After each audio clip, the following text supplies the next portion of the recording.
Acción de la tarde, el interactivo que marca la diferencia en la radio.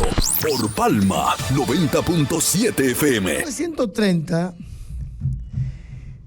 el 16 de agosto, Trujillo, Rafael Leonidas Trujillo Molina toma el poder, ¿verdad? Producto de aquellas amañadas elecciones en donde se le dio el escalón presidencial a Trujillo. ¿Qué pasa? Que 17 días después, Emma, el 3 de septiembre, un día como hoy, de ese mismo año 1930, llegó al país una hecatombe con el ciclón, uno de los ciclones más poderosos que ha pasado por la historia dominicana. Estamos hablando del ciclón San Zenón. Es decir, tenía Trujillo 17 días que se había instalado en el solio presidencial.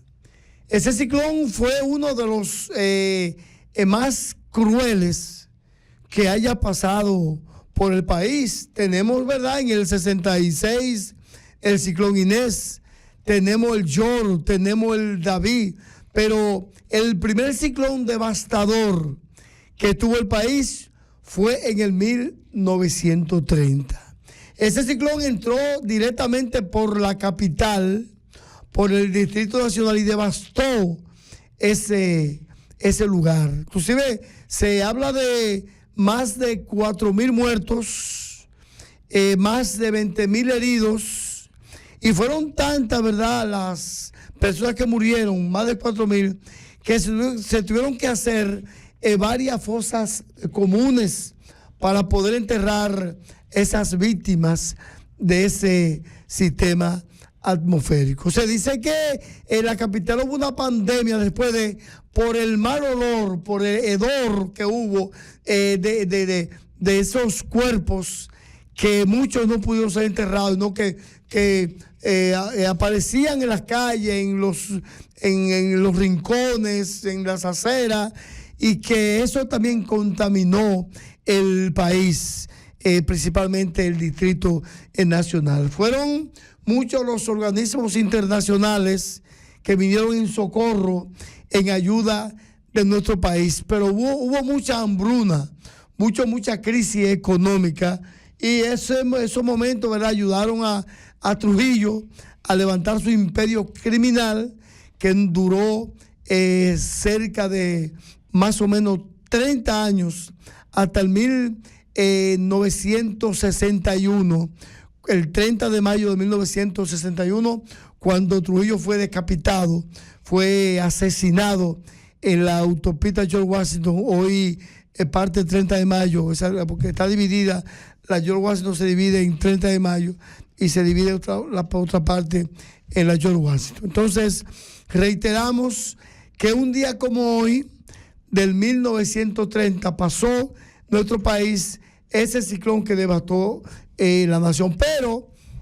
en el 1966, Emma, hubo un ciclón también devastador, principalmente en la costa, en la zona costera, que fue el ciclón Inés, que pasó el 21 de septiembre del 1966, que también devastó con miles y miles de muertos en las costas de nuestro país. También el ciclón David del 1979, el 9 de septiembre de 1979, también acabó parte del país. Y el ciclón Yor, el 22 de septiembre del 1998, que también acabó con parte del país. Fíjate, Emma, que el mes más devastador, el mes más emblemático, el mes más difícil para nuestro país es el mes de septiembre.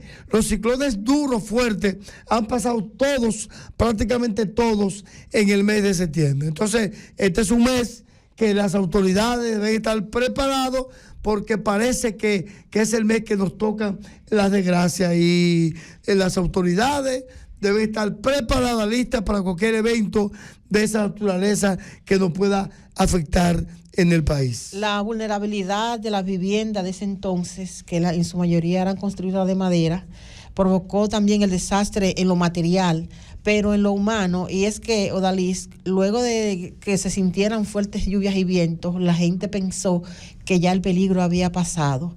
Y no era cierto, estaba pasando el ojo del huracán y la gente empezó a salir de sus casas pensando que ya el peligro había pasado. Y cuando se retomaron las fuertes lluvias y vientos, entonces ahí provocó la muerte de tantas personas en la República Dominicana, producto de los efectos del ciclón. Ese categoría 4. Sí, Emma, por eso es que las autoridades alertan que cuando pasa un fenómeno atmosférico, ellos no salgan de su casa, quédense en su casa. Por ejemplo, anoche, Emma, hubo un ventarrón fuerte en la mañana, la madrugada, dura. Yo estaba encima de mi casa y sentía el agua golpeó y misericordiamente las paredes de mi casa. Yo sentía el movimiento de esas aguas y las ramas de los árboles que hacían bulla, bramaban como si fueran animales. Entonces, entendemos. Y entonces en Barahona no estábamos preparados para eso. No estamos preparados porque no estábamos en alerta. No había anuncio de que iba a llover en Barahona. Bueno. Pero refrescó el ambiente y ya estamos nublados, pero no tenemos esas copiosas y temerosas lluvias como las temprano en la mañana del día de hoy.